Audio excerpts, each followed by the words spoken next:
Smoking तो हम पीते हैं, तो क्यों रिस्पॉन्सिबल होता है? तो हमने जब आपको बताया था, जब हम आपको इटियोलॉजी मतलब कि रिस्पायरेटरी सिस्टम बता रहे हैं, तो हम बोले थे कि हमारी जो रिस्पायरेशन होती है, रिस्पायरेशन किसे कहते हैं? सांस को लेने और बाहर छोड़ने की प्रक्रिया क्या कहलाती है? रिस्पायरेशन कहलाती है, यही बोले थे। तो हमारे जो लंग्स होते हैं, लंग्स में ऐसे ऐसे हमारे क्या होते हैं? ब्रोंकाई होते हैं, ठीक है। ब्रोंकाई से ऐसे क्या निकला रहता है? ब्रोंकियोलस निकला रहता है, ठीक है। ब्रोंकाई से ब्रोंकियोलस निकला रहता है, और यही पे हमारे क्या होते हैं? वो ये ब्रोंकियोलस में ऐसे ऐसे गुच्छेनुमा संरचना पाई जाती है। क्या पाई जाती है? गुच्छेनुमा संरचना पाई जाती है। इसी गुच्छेनुमा संरचना को किस नाम से जानते हैं? एल्वुलाई नाम से जानते हैं। किस नाम से जानते हैं? एल्वुलाई के नाम से जानते हैं। किस नाम से जानते हैं?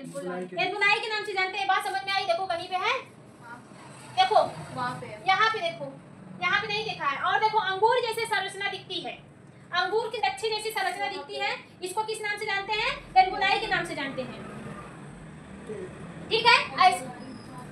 ऐसा ही दिखता है, इसको किस नाम से जानते हैं? एल्वुलाई के नाम से जानते हैं। एल्वुलाई से ही डायरेक्टली अटैच रहती है क्या? हमारी ब्लड वेसल्स। एल्वुलाई से ही डायरेक्टली क्या अटैच रहती है? Blood vessels. अब देखो स्मोकिंग की वजह से एंजाइना कैसे कॉज होता है? ये जो एल्वुलाई होती है, ये क्या करती है? ये ऑक्सीजन को अपने अंदर एब्जॉर्ब करती है, एब्जॉर्ब करके उसी ऑक्सीजन को ट्रांसफर कर देती है किसमें? ब्लड में। यहाँ से हमारे डायरेक्टली क्या अटैच होते हैं? ब्लड अटैच होते हैं। ब्लड फिर हमारा यही ब्लड क्या करता है? ऑक्सीजन को देता है, लेने के बाद वही ब्लड हमारा कहाँ पे चला जाता है?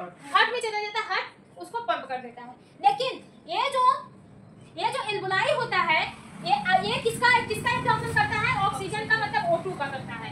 अब देखो इसमें एक खासियत बात ये होती है कि ये ऑक्सीजन से कम दब करता है, मतलब कि ये ऑक्सीजन को कम चाहता है एज कंपेयर टू CO2 से।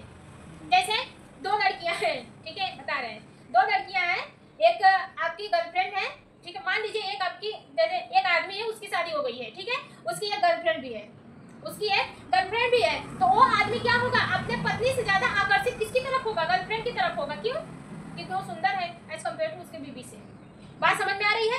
तो मतलब कि अगर ये जो होता है, मतलब इसको ऐसे समझिए, वो जो आदमी रहेगा वो अपने पत्नी को छोड़ के किसको पहले देखेगा? अपने गर्लफ्रेंड को देखेगा। तो ये जो एल्वुलाई है वो कम, इसका अफेयर किससे चलता है? O2 से चलता है, CO2 से चलता है। किससे चलता है? CO2 से। मतलब कि CO2 को ज्यादा चाहता है O2 से, ये CO2 को ज्यादा चाहता है O2 से। जब आप सिगरेट पीते हैं तो सिगरेट के धुआं में क्या पाया जाता है? CO2 पाया जाता है, मींस कार्बन डाइऑक्साइड पाता है। आप ऑक्सीजन भी दे रहे हैं, ब्लड के साथ दोनों जा रहा है, ऑक्सीजन प्लस कार्बन डाइऑक्साइड दोनों जा रहे हैं। अब ये जो एल्वुलाई होती है, इसका काम क्या रहता है? एब्जॉर्प्शन का, मींस कि अपने अंदर देती है। जब दोनों आएंगे तो ये एल्वुलाई क्या करेगी? O2 को छोड़कर ये किसको लेगी? CO2 को लेगी। किसको लेगी? CO2 को लेगी। तो जब ये CO2 हमारे ब्लड में जाएंगे तो यहाँ से ऑक्सीजन की कमी हो रही है कि नहीं हो रही है? हो रही है। ऑक्सीजन हमारे मैक्सिमम